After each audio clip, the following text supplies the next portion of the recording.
Olá pessoal, tudo bem? Aqui é o professor Supermalva. Vamos aí para a terceira parte da nossa aula, mas antes de mais nada, pessoal, se inscreve no canal, ativa o sininho para não perder nada, dá aquele like positivo, não custa nada, ajuda bastante o canal aí, o canal simples aqui, mas pessoal, ajuda bastante. Então, ó, se inscreve no canal, dá aquele like positivo e vem contigo. Pessoal, nós vamos para a terceira parte da nossa aula, Ler e Escrever na Escola, o Real, o Possível e o Necessário, da autora Délia Lerner. E essa terceira e última parte, pessoal, nós vamos dar continuidade agora, articular os propósitos didáticos com os propósitos comunicativos que tenham um sentido atual para o aluno e tenham correspondência com os que habitualmente orientam a leitura e a escrita fora da escola. O que tudo isso quer dizer, pessoal? Gente, quando você tem um propósito didático, você tem ali os textos, os temas que você vai trabalhar e você tem que procurar articular esses propósitos, gente, com os propósitos comunicativos, aquela coisa que a criança tem a vivência fora da escola, aquela temática, aquilo que ela vive fora da escola, você tem que articular os propósitos da escola, ou seja, a temática que você trabalha, os currículos, os conteúdos que você trabalha na escola tem que ter a ver com a realidade local do aluno, tá? E tem que ter correspondência com isso, para que o aluno ele fale uma linguagem só dentro e fora da escola, tá? Reforçando aí o que eu falei já nas duas primeiras aulas. Sugestão, pessoal, projetos de produção e interpretação. O que é? Você produzir um projeto, mas interpretar ele, né? Procurar conhecer qual o objetivo do projeto, qual o propósito dele, se ele realmente tem uma relevância e tem que ter a ver com a realidade local do aluno. Gravar uma fita de poemas e enviar para outras crianças também pode ser legal. Quando fala gravar uma fita, né? Isso aqui é bem antigo. Na verdade, a gente fala sobre gravar um vídeo, né? Mandar pelo celular aí, sobre poemas, né, e passar para que as outras pessoas possam refletir sobre determinadas ideias, sobre determinados textos, ainda que feitos em áudios, né, fazer um programa de rádio, né, leitura, voz, quando a gente fala fazer um programa de rádio, não é fazer um programa lá sobre rádio, realmente, mas você fingir que você é um locutor de um rádio, você vai trabalhar a voz, você vai trabalhar a leitura alta, você vai trabalhar o ensaio, que nem eu tô aqui, por exemplo, agora, né, eu dou uma gaguejadinha, dou uma tremidinha, mas, gente, a gente vai trabalhando também a nossa oratória, então isso é legal incentivar na criança. Pessoal, trabalhar com projetos, ele é muito bom, pois ele favorece o desenvolvimento de estratégias de autocontrole da leitura e da escrita por parte do aluno.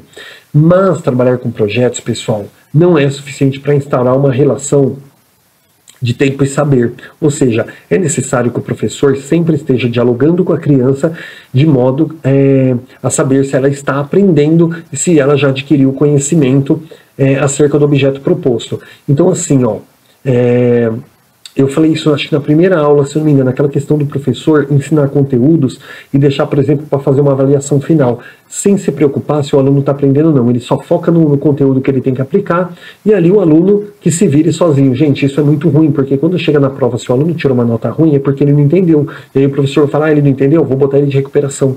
Quando o professor poderia acompanhar ele numa avaliação processual, uma avaliação contínua ali durante todo o processo e realmente já fosse descobrindo ali os pontos fracos do aluno e trabalhando aquilo, de uma forma que o aluno já fosse consertando os erros dele, corrigindo e já fosse, como que fala? Atingindo resultados no decorrer do processo. Dessa forma, aquela avaliação final, ela se torna somente uma parte de um conjunto todo, ela não vai se tornar ali o responsável, né, para saber se o aluno sabe ou não a matéria, mas todo aquele conjunto, todo aquele conhecimento que foi sendo construído através dos erros e do aprendizado da criança, né, através das correções que ela mesma vai fazendo com a mediação do professor. Então, o projeto, aplicar só o projeto não é suficiente, tem que ter a mediação do professor, o professor observando se o aluno está aprendendo, se ele está realmente compreendendo a complexibilidade daquele projeto, se o aluno está aprendendo realmente a mensagem que aquele projeto quer passar. Então o professor tem que estar mediando o tempo todo, não basta apenas lançar o projeto e deixar eles elaborarem e executarem. Gente, um resuminho aqui, porque faltava só um pedacinho para concluir a aula, mas um resuminho legal para a gente dar uma lembrada das três aulas. O livro, pessoal, esse livro da Adélia Lerner, ele traz uma dimensão de trabalhar na escola práticas de leitura e escrita como objetos de ensino, ou seja, a transformação da prática do professor, tá? Então a leitura e a escrita, pessoal, não vai ser aquela coisa mecanizada, mas que não faz sentido para o aluno, tá? O aluno tem que trabalhar um texto, ele tem que ler um texto e compreender aquele texto, e entender e também fazer a relação daquele texto com a vida dele, o que aquilo tem de importância para ele, tá? Não basta ele pegar um texto qualquer e trabalhar, tem que ter uma relevância, tem que fazer sentido para ele, tem que ter a ver com a vivência dele, senão, né? A mesma coisa, eu, por exemplo, sou professor, vou pegar um texto lá sobre a Bolsa de Valores, vai. Eu, particularmente, assim, indiretamente, a Bolsa de Valores interfere na vida de todas as pessoas, mas diretamente, eu não tenho nada... nenhuma ação na bolsa, nada disso. Então, assim, por exemplo, todo dia eu vou pegar lá e ler a cotação da Bolsa de Valores. Gente, é uma coisa que tem a ver com a minha realidade? Não. O que tem a ver? Olha só, foi lançado hoje um novo projeto. Olha só, o novo QSN, que é o quadro de saberes. Olha só, tem uma nova BNCC, que é a Base Nacional Comum Curricular. Então, tudo isso, gente, tem a ver com a minha vivência. Então, aquele texto vai ser muito mais importante para mim, vai ser mais interessante, vai ser mais relevante. Agora, se eu pego um texto sobre direito constitucional, direito civil, por exemplo, né? Meu, que relevância tem eu ler uma coisa sobre direito civil todo dia, ou direito trabalhista, ou direito penal, se eu não sou advogado, se aquilo não faz parte do meu dia a dia? Então eu tenho que ter uma leitura que tenha a ver com o meu cotidiano. A mesma coisa a criança. A leitura tem que ter a ver com a vida dela, senão não tem significado. Gente, pontos centrais do livro. Aprender a ler e a escrever transcende a decodificação do código escrito. Ou seja, ela vai além de você simplesmente aprender a ler e aprender a escrever. Não, ela tem a construção. Você, como foi mencionado ali em cima, na linha de cima, você tem que ter uma visão, por exemplo, da compreensão do texto, para que ele serve, qual que é a relevância dele, tá? Tem que ter tudo isso, não basta apenas ler um texto por ler.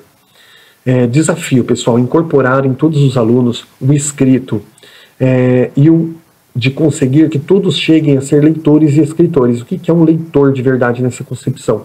O leitor, gente, é o leitor crítico, que a gente vem repetindo aí linha após linha. O leitor crítico, aquele que compreende, aquele que interpreta, aquele que busca uma relevância naquele texto. E escritor, que é o quê? Aquele que vai interpretar até de forma escrita, que vai colocar as considerações dele no texto também.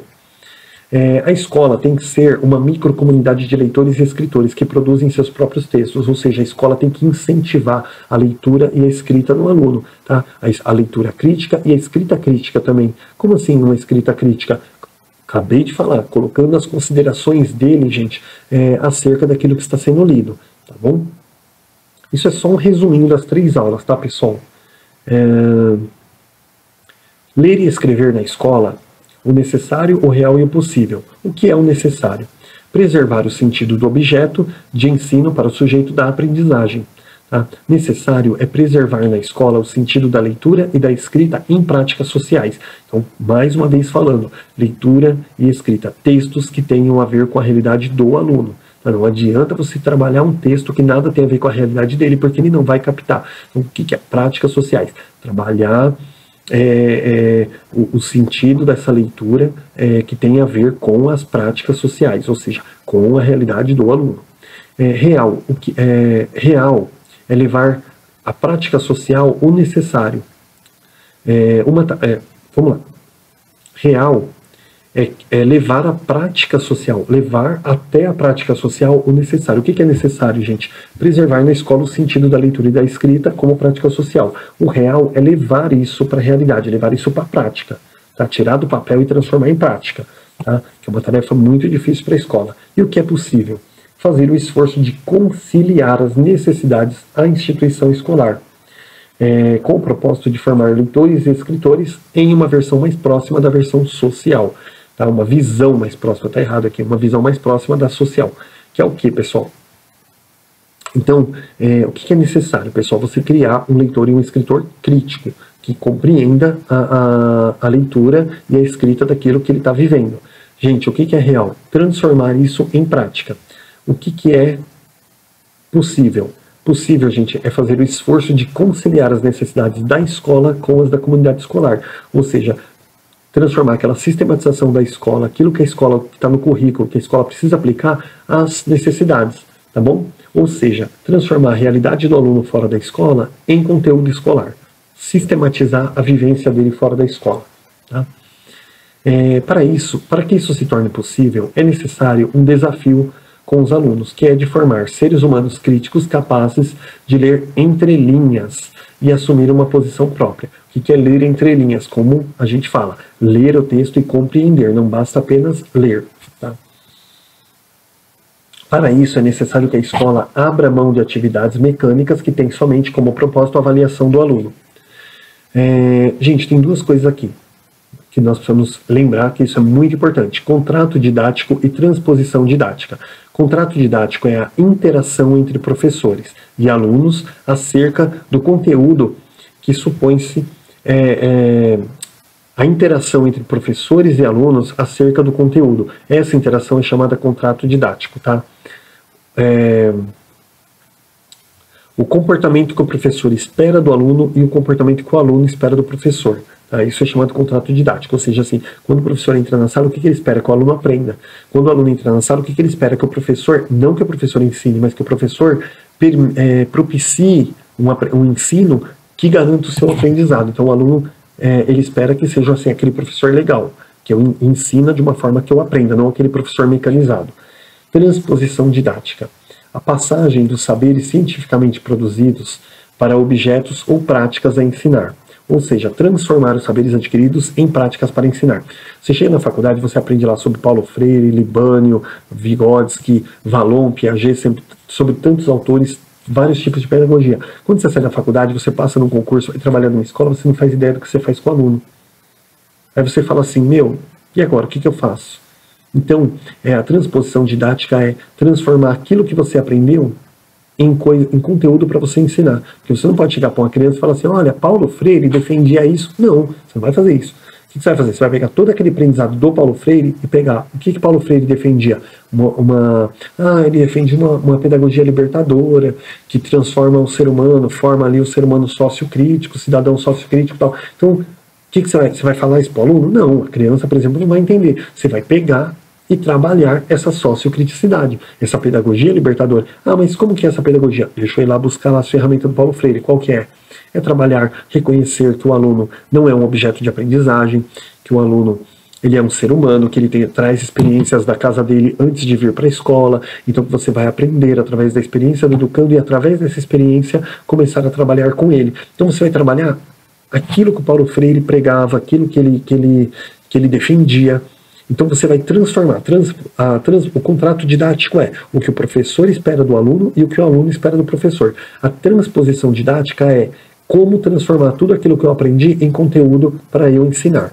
Tá? Pessoal, espero que vocês tenham gostado dessa terceira aula. Realmente ela ficou bem quase um resumo das outras duas, mas é que tinha um finalzinho para passar ali, e aí não dá para também fazer uma aula de 3 minutos, né? Espero que vocês tenham gostado. Assistam a primeira e a segunda parte. Bons estudos para vocês e até a próxima aula.